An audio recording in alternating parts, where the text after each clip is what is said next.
자, 계속해서 앞으로 말씀드린 대로 이 로마서를 가지고 저희들이 이제 한동안 말씀의 의미들을 찾아보려고 합니다. 여러분들 그냥 잊지 마시고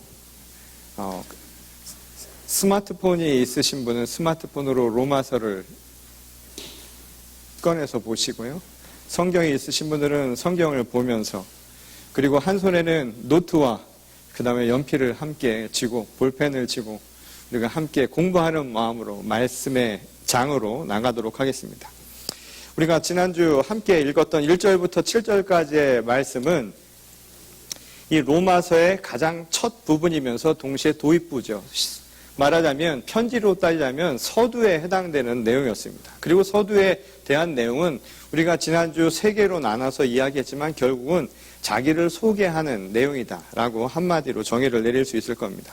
이제 오늘 본문 말씀은 이 8절로부터 이제 시작을 하게 되는데, 이 8절은 편지로 쓰자면 이제 자기 소개와 인사를 끝내고 본격적인 이야기가 시작되는 도입부라고 할 수 있는 대목이죠. 그런데 오늘 원문을 보게 되면 이 대부분이 어떻게 쓰여져 있는가? 그러니까 이 8절을 이렇게 원문을 써놨습니다. 그대로 읽어보면 첫째로 감사한다. 내 하나님께 예수 그리스도를 통하여 너의 모두에 관해서. 이게 헬라말을 그대로 우리말로 번역을 한 겁니다. 그릭을 그대로 번역하면 이런 내용인 거예요. 그러니까 시작을 감사함으로 시작하고 있다는 것이죠. 그 감사함의 대상이 누구냐면 바로 하나님이라는 겁니다. 예수 그리스도를 통해서 보여주신 그 사랑과 은혜에 대해서 우리는 예수 그리스도를 통해서 우리를 중재하시는 분이시죠. 하나님께 감사를 올려드립니다. 그 이유가 뭐냐면 바로 너희 모두, 다시 말해서 로마 교인들 때문에 감사를 드린다라는 겁니다. 그럼 로마 교인들을 위해서 감사를 드리는 이유가 뭐냐면 9절을 보면 잘 나타나 있죠. 9절을 보면 사도 바울이 자기가 어떤 사람인가를 다시 한번 이야기해 줍니다. 그것을 알 수 있는 대목이 뭐냐면 복음을 전하는 자다. 곧 자기는 누구냐면 하나님으로부터 택정받아서 선택을 받아서 하나님의 사도로서 복음을 전하는 자다라는 자기 정체성을 다시 한번 이야기를 해준 겁니다. 말하자면 우리 한 기업으로 생각을 해볼까요? 이 기업에 취업을 하게 되면 영업사원이 된다고 한번 생각을 해보십시오. 영업사원이 되는 것은 회사로부터 고용을 받은 거죠. 고용을 당한 피고용인입니다. 그럼 내가 영업을 나가서 그 회사의 상품을 팔 때는 거기서 주어진 상품을 대리해서 파는 거예요. 이와 똑같은 상황이 벌어진 것이죠. 하나님이 사도 바울을 선택하셔서 하나님의 상품, 하나님 나라의 가장 중요한 복음이라고 하는 상품을 세상에 알리도록 그를 선택을 하셨다는 거예요. 그런데 그가 나가서 그 복음을 전하는데 어떤 일이 벌어지는가 하면 이미 로마 교회는 내가 그것을 직접적으로 전하지 않았음에도 불구하고 바로 여러분들을 통해서 이미 복음이 세계 곳곳에 전파되고 있다라고 하는 것을 내가 알게 되었다는 겁니다. 그래서 감사를 드린다라는 거예요. 감사의 이유가 다른 것이 아니라 복음이 세계에 전파되고 있다. 로마 교회를 통해서 복음을 세계에 전파할 수 있었도록 한 것에 대해서 나는 감사드린다라고 지금 편지를 쓰고 있다는 겁니다. 이 당시 세계라고 하는 것은 로마를 뜻하죠. 왜냐하면 지중해의 대부분의 사회는 이 로마에 복속되어 있는 상태였으니까 결국 로마 교회가 이 로마 제국 전체에 복음을 전하는데 중요한 역할을 했다라고 그는 생각을 했다는 겁니다. 그리고 더 중요한 것은 뭐냐 하면 내가 직접적으로 전하지 않았음에도 불구하고 누군가에 의해서 교회를 통해서 하나님이 역사하고 계신다라고 하는 것에 대해서 감사함이 든다라는 것이죠. 이것은 사도 바울이 갖는 교회에 대한 그의 정의도 우리에게 간접적으로 보여주는 대목이라고 할 수 있습니다.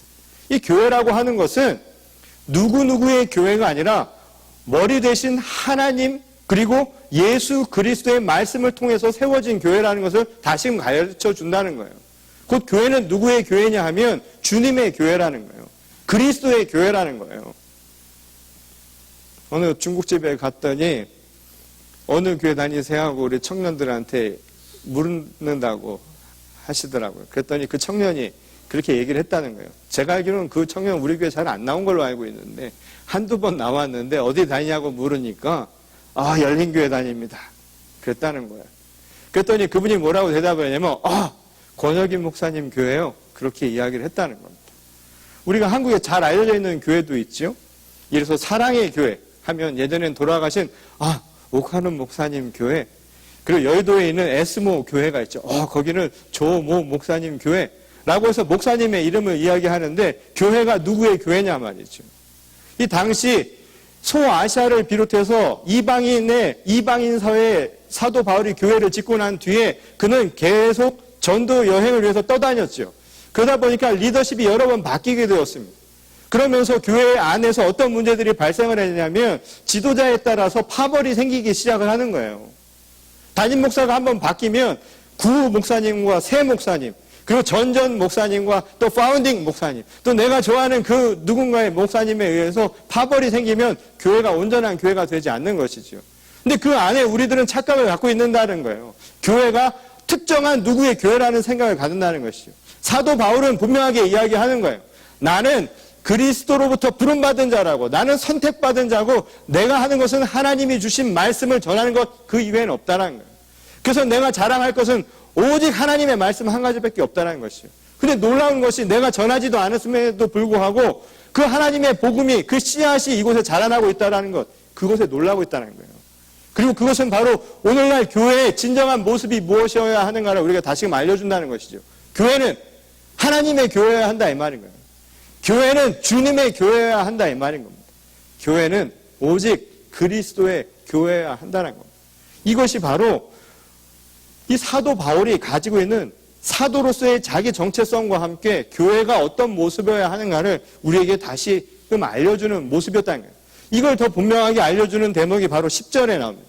이 10절을 보면 그가 다시 로마에 찾아가고자 싶은, 내가 로마에 가고자 하는 그 목적, 그리고 이 편지를 쓰는 목적이 로마를 방문해서 이 서방 사회, 다시 말해서 이 스페인까지, 당시로서는 땅끝까지 복음을 전하고자 하는 자신의 이 열망이라고 하는 것을 나타내고 있다라는 겁니다. 근데 그것이 어떻게 해야 이루어지느냐 하면 10절에 의하면 하나님의 뜻으로 이루어져야 한다는 거예요. 하나님의 뜻이 아니면 이것이 이루어지지 않는다라는 것이고, 지금까지 여러 번 시도했는데 실패한 이유는 결국 뭐냐면 그건 역시도 하나님의 뜻이었다는 겁니다. 근데 이 하나님의 뜻이라고 하는 게 무엇을 의미하는 걸까요? 이 하나님의 뜻으로라고 하는 이 말에는 첫 번째로 하나님은 우리의 마음을 이미 알고 계신다라는 의미가 담겨져 있다는 겁니다. 하나님은 우리의 뜻과 우리의 생각, 우리의 의도를 이미 알고 계시다라는 거예요.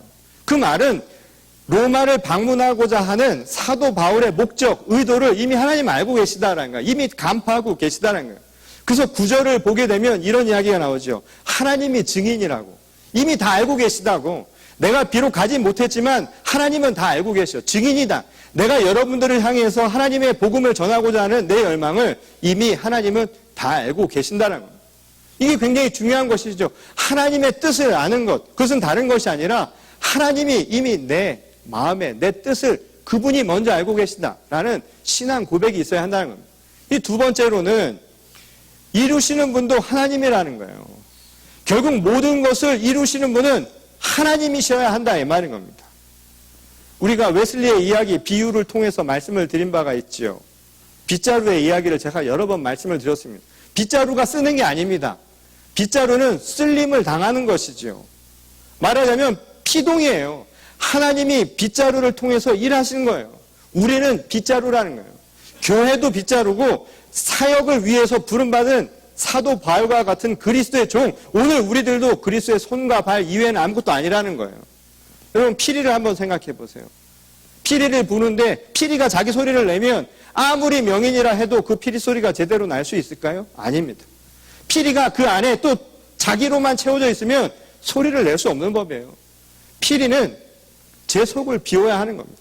그러니까 철저히 하나님 앞에 자신을 비우는 것, 이게 사도로서 그리스도의 부름받은 자로서 오늘날 교회가 보여야 할 모습이어야 한다는 겁니다. 이것이 바로 하나님의 뜻을 따르는 두 번째 의미라는 거예요. 세 번째는 무엇이냐 하면 선한 의지라고 생각하는 우리의 그 생각조차도 우리는 버려야 한다는 겁니다.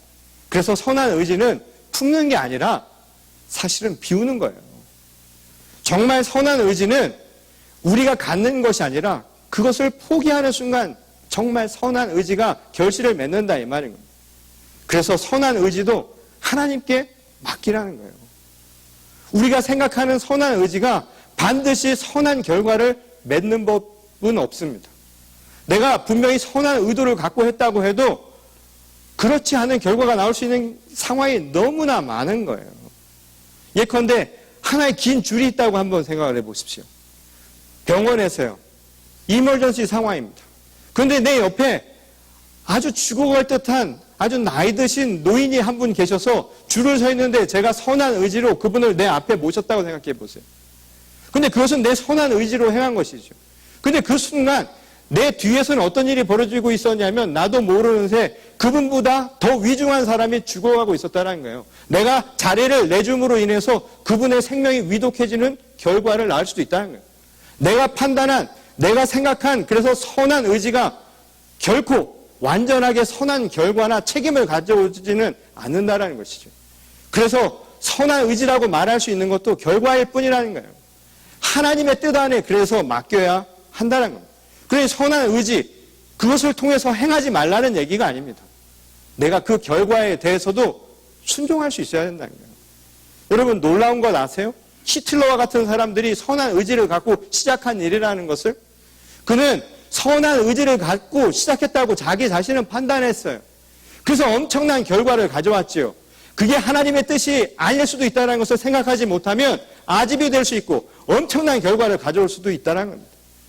지난 교회 역사에서 십자군 전쟁이 가져다준 비극을 우리는 잘 알고 있죠. 선한 의지라고 생각했던 그것이 결국은 엄청난 비극을 세상에 가져온 것 아닙니까? 그러니 이것조차도 맡기라는 거예요. 그러니 사도 바울은 지금까지 로마를 몇 번이나 가려고 했는데 길을 막으신 것, 이것도 하나님의 뜻이라고 믿은 거예요. 제가 저희 교회를 파송받아서 그 2005년도입니다. 뭐 아시는 분은 아시겠지만 2005년도에 저희 교회 이렇게 딱 서서 보니까 당시에 저희 교회가 미국 교회를 빌려 쓰고 있을 때였는데 그 교회 건물이 여기 한 2배는 됐던 것 같아요. 예? 그것도 멀찌감치 또 교인분들은 또 항상 저랑 또 불편하실까봐 일부러 멀리들 앉으셔가지고 뒷줄에 이렇게 앉아 계신데 제가 한 분은 2주 다니면서까지 얼굴 확인이 안 됐어요. 너무 멀리 서 있어가지고. 그래서 제가 무슨 생각을 했냐면 이 큰 교회에 이렇게 사람이 적어가지고 뭔가 교회를 풍성하게 만들 수 있는 방법이 뭔가를 생각을 하다가 아침마다 새벽에 기도를 하는데요.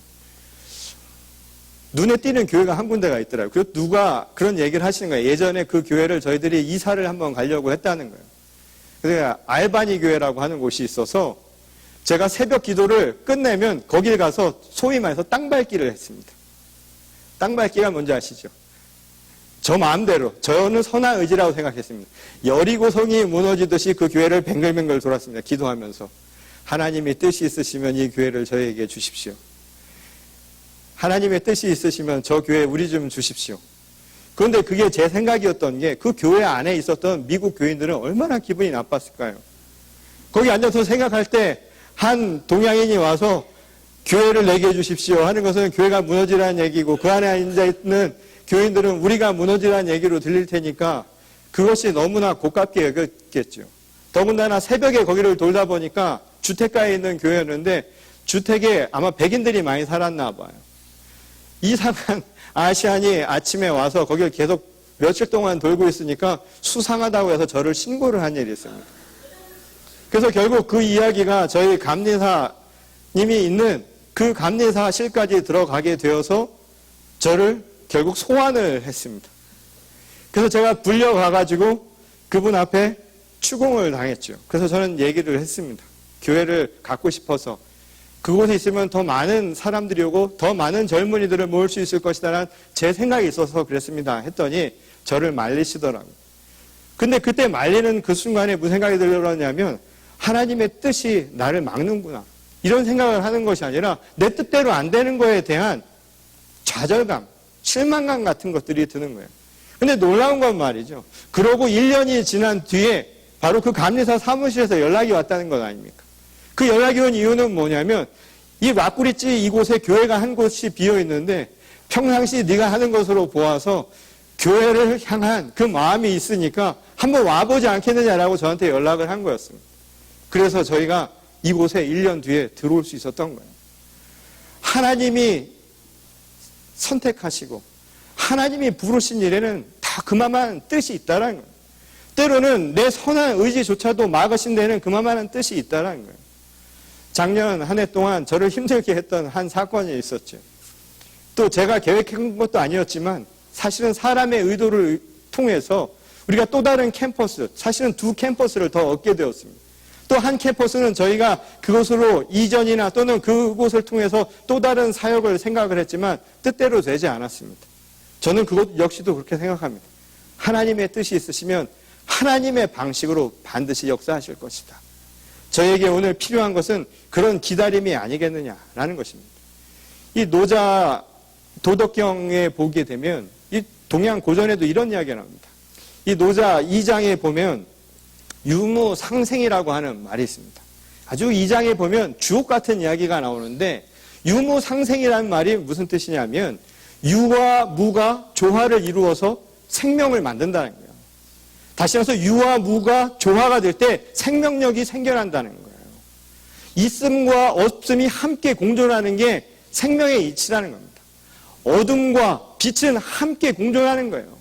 우리 로마서를 읽으면서 앞으로 읽게 되겠지만 합력하여 선을 이루라고 하는 것은 끼리끼리 모으라는 것이 아닙니다. 선한 것과 때로는 악한 것이 함께 어우러져서 하나님은 역사하시는 겁니다. 세상의 이치는 그렇게 이루어진다는 거예요.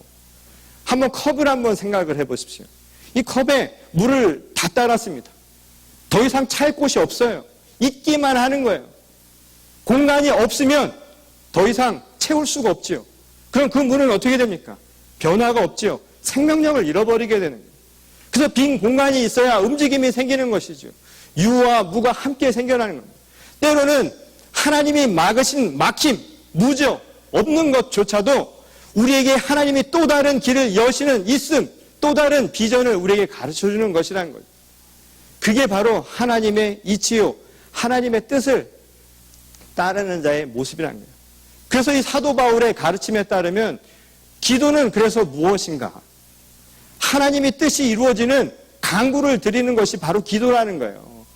그래서 그 기도의 첫 번째는 뭐냐면 주님의 뜻을 깨닫는 게 중요하다는 거예요. 분별하는 거예요. 하나님의 뜻이 무엇인지를 알아야 될 것 아닙니까? 그래서 여러분 기도할 때 가장 중요한 게 주여 주여 주시옵소서만 이야기할 게 아니라 주님의 뜻이 무엇인가를 듣는 게 중요한 거예요.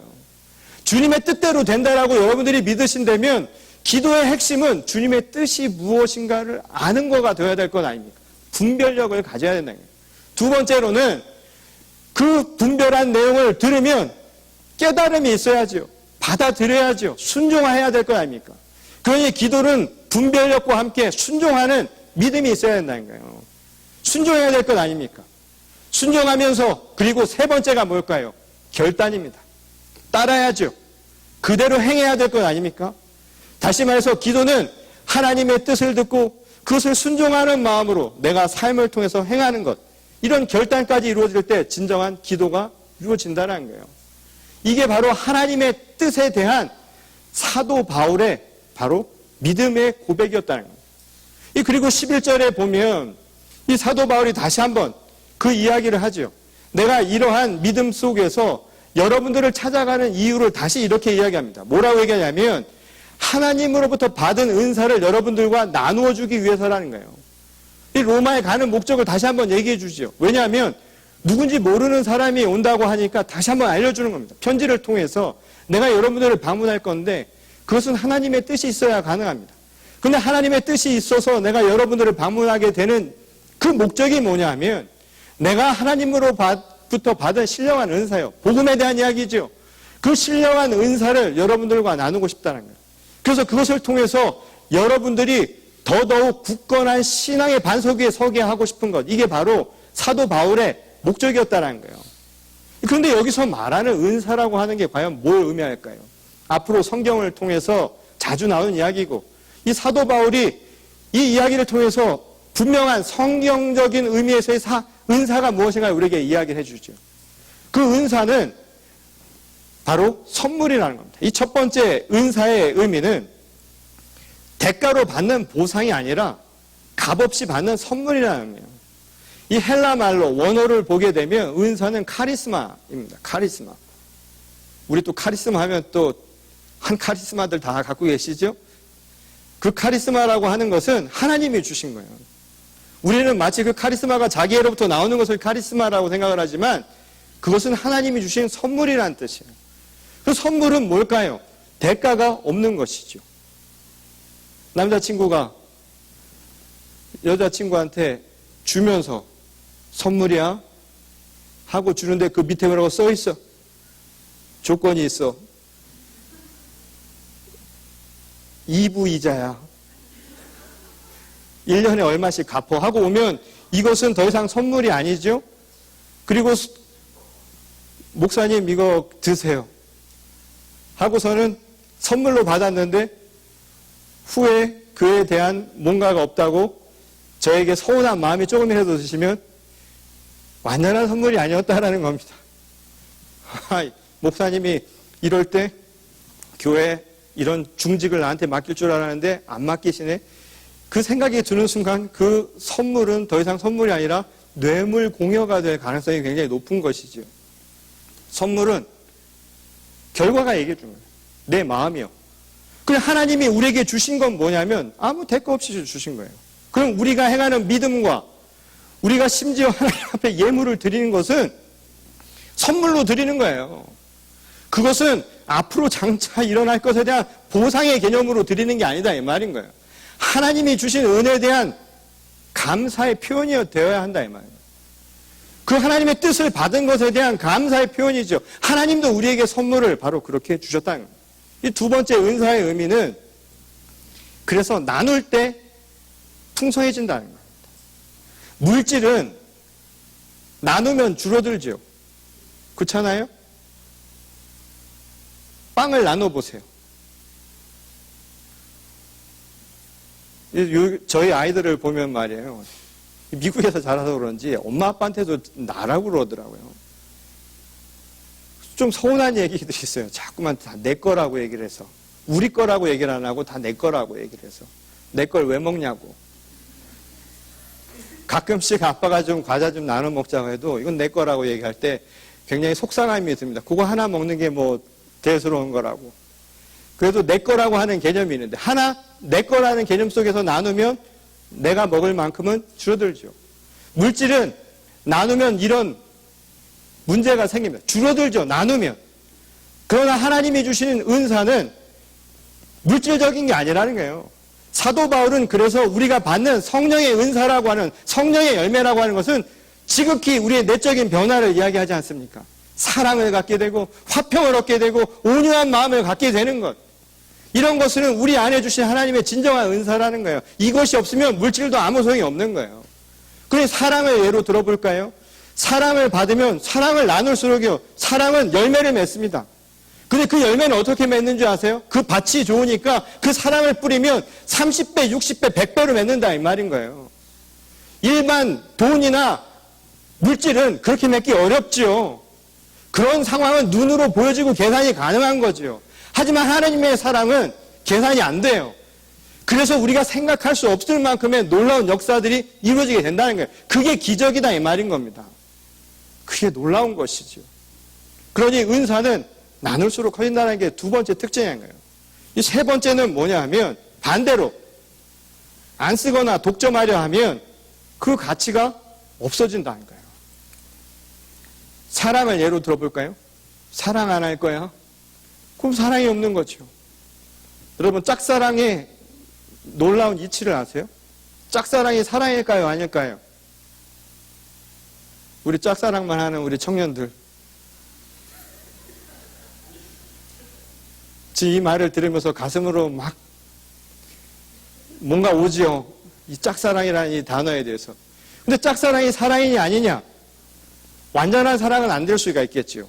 완전한 사랑은 조화를 이루어야 된다면 서로가 주고받는 게 좋겠지요. 그러면 짝사랑에서 그러나 놓치지 말아야 할 중요한 사실이 있다는 거예요. 짝사랑도 사랑이라는 거예요. 하는 사람만. 받는 사람은 모르죠. 안 하니까 모르는 거지. 그 사랑은 그래서 받는 게 아닙니다. 사랑은 내 안에서 일어나는, 내가 행하는 것이라면 사랑을 갖는 자만이 누릴 수 있는 축복이라는 거예요. 그걸 안 하면 소용이 없는 거야. 그걸 독점할 수도 없는 거예요. 독점하려는 순간 그것은 사랑이 아니라 집착인 것이지요. 자기 걸로만 가두면 안 된다 이 말인 거예요. 사랑하면 나누어야 되는 거예요. 펼쳐줄 수 있어야 된다는 겁니다. 가두려 하면 그때부터 그것은 사랑이 아니에요. 자식도 마찬가지죠. 자식을 사랑한다면 넓혀줄 필요가 있어요. 내 생각에만 가두어두면 안 된다 이 말인 겁니다. 제자를 키우는 스승의 마음도 마찬가지예요. 더 넓은 세상을 위해서 펼쳐줄 수 있는 스승이 진짜 스승입니다. 여러분 그런 스승님 만나야 돼요. 가둬두려고 하면, 자기 걸 만들려고 하면 결코 서로 간에 클 수가 없습니다. 열매를 맺을 수가 없는 것이죠. 그래서 사도 바울은 바로 로마인들에게, 로마의 교인들에게 바로 이 이야기를 하는 겁니다. 이 성령의 은사를 여러분들과 나누고 싶다는 거예요. 왜? 여러분들에게 그 복음을 함께 온전히 나누기 위해서라는 거죠. 이 14절에서 15절 말씀을 보면, 그래서 사도 바울은 이 복음에 대한 것을 자기만의, 그리고 이 복음이 갖는 아주 중요한 특징 하나를 우리에게 이야기합니다. 그것은 뭐냐면, 내가 여러분들에게 성령의 은사를 통해서 전할 이 복음은 구별이 없다는 거예요. 이 세상 사람들은, 세상은 구별을 하죠. 오늘 본문 말씀 14절, 15절 말씀을 보면 헬라인이나 야만인이라고 해요. 이방인이라고 구별을 한단 말이에요. 지혜 있는 자랑 지혜 없는 자라고 구별을 한다 이 말인 거예요. 세상이 가르쳐준 세상의 방식대로 살아가지 못하는 어리석은 사람들과 세상 방식대로 잘 사는 사람들, 갑과 을이 분명하고, 또한 세상의 방식대로 성공한 자와 성공하지 못한 자가 분명하고요. 학교에서 성공한 자와 그렇지 못한 자를 갈아내는 것처럼 세상은 그렇게 구별을 시키는지 모르지만 복음 앞에 그런 구별이 없다는 거예요. 그게 복음의 특징이라는 거예요. 왜냐하면 복음은 예수 그리스도이시니까. 사도 바울에게 있어서 복음은 예수님이 전한 말씀도 아니에요. 복음은 그리스도 예수가 복음입니다. 예수님은 생명의 빵이잖아요. 우리에게 그의 살과 피를 통해서 생명을 전해주신 것 아닙니까? 아프리카에 있는 사람이나 미국에 사는 사람이나 밥 먹어야 됩니다. 살려면.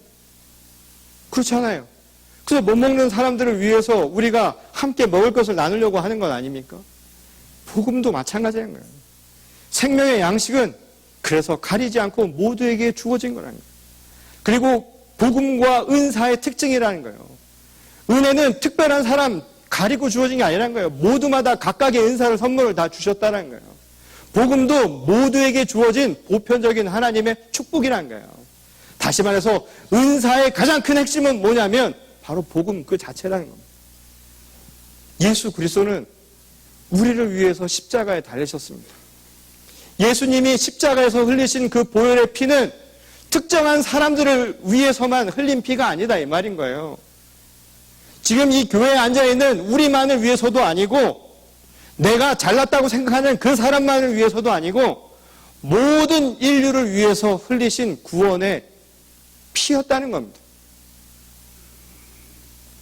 이 은혜는, 이 복음은 그래서 모두에게 주어진 거랍니다. 그래서 사도 바울은 오늘 중요한 이야기를 하죠. 14절에서. 그래서 자신을 빚진 자라고 이야기합니다. 왜 빚진 자였을까요? 영업사원으로 하나님이 부르셔서 가서 복음이란, 그 복음을 전하라고, 복음이란 상품을 판매하라고 했는데 이미 로마에는 그게 퍼져 있다잖아요. 내가 하지도 않았는데 벌써 하나님의 역사가 이루어지니까 빚진 자가 된 거예요. 내가 그곳에 하나님의 복음을 아직 전하지 못했으니 내가 맡은 임무를 다해야 한다는 의미에서, 내 소명에서 나는 빚진 자라고 이야기합니다. 그리고 또 다른 한편으로 이야기하죠. 하나님이 대신 일하셨으니 하나님께도 빚진 자라는 거예요. 하나님으로부터 받은 그 복음 때문에 나는 빚진 자라는 거예요. 그래서 사도 바울이 그런 얘기하죠. 사랑 외에는 빚을 지지 말라고요. 사랑의 빚을 졌다 이 말인 거예요. 전해야 할 것을 아직 전하지 못했으니. 짝사랑 받는 분들 행여 이 중에 계시다면 많아 보이진 않습니다만 빚진 자들입니다. 여러분들은 채무자예요. 사랑받았으니까 사랑을 갚아야죠. 부모님에게 사랑받았죠? 사랑 갚아야 됩니다. 꼭 부모님이 아니더라도 그 받은 사랑만 큰만 해보십시오. 더 이상 바랄 것도 없어요. 더 한다라는 거 그런 말 필요도 없습니다. 받은 만큼이라도 하고 살면 그것만이라도 감사한 일입니다. 하나님으로부터 받은 그 은혜, 그 사랑을 다 어떻게 갚습니까? 그 감사함으로 오늘 살아가는 것이죠. 그래서 오늘 우리는 모두가 빚진 자예요. 놀랍지 않습니까? 예수님이 이 땅에 오셔서 우리에게 새로운 계명을 말씀하시죠. 그것은 다른 것이 아니라 바로 하나님을 사랑하고 그리고 내 이웃을 사랑하는 것이었죠. 그 이유가 무엇이었을까요? 하나님 앞에 빚진 그 빚을 갚으라는 겁니다. 그리고 우리가 앞으로 나눠야 할 그 사랑을 못 주었으니 그 빚을 줬으니 그들에게 그 빚을 갚으라는 말 아니었을까요? 하나님 앞에 빚지고 오늘 우리는 이웃에 빚지고 사랑에 빚지고 살아가는 채무자들입니다. 바라건대 저는 2020년도가 이 빚이 탕감되는 해가 될 수 있기를 원합니다. 이 탕감되는 해를 위해서 예수께서 희년을 선포하신 거잖아요. 그 희년을 선포하신 것처럼 오늘 우리가 하루하루 부족함 없이 그 빚을 갚으며 살아가는 거예요. 여러분 빚 갚을 때의 그 기분을 아세요? 제가 한번 빚을 져보고서는 그것을 조금씩 갚을 때 빚을 다 갚을 때의 그 기쁨은 그 무엇으로도 비길 데가 없습니다.